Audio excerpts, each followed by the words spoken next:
1981 Trans Am. Installing the dash bezel was really difficult on this car. This is a brand new rebuilt dashboard by Just Dashes.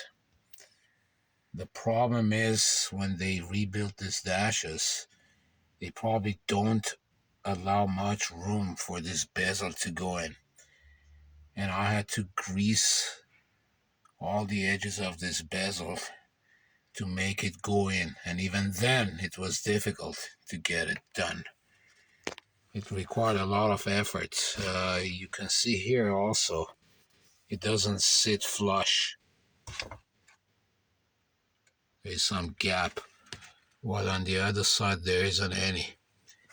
Also, when you install this bezel, you're gonna inevitably cause that kind of marring on the dash because it's too tight. It's not gonna go in. It's too much material there.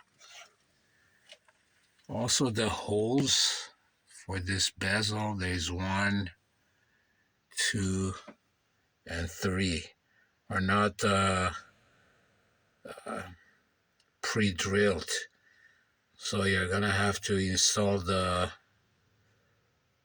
bolts that retain this trim yourself, and hopefully you use the right one that doesn't go through the dash and destroy the brand new dashboard that costs $2,000 almost.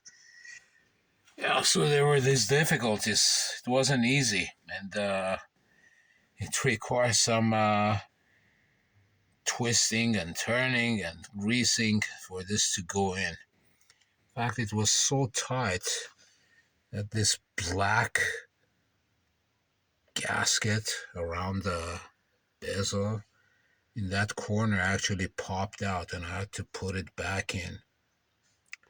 Very difficult, but it's doable.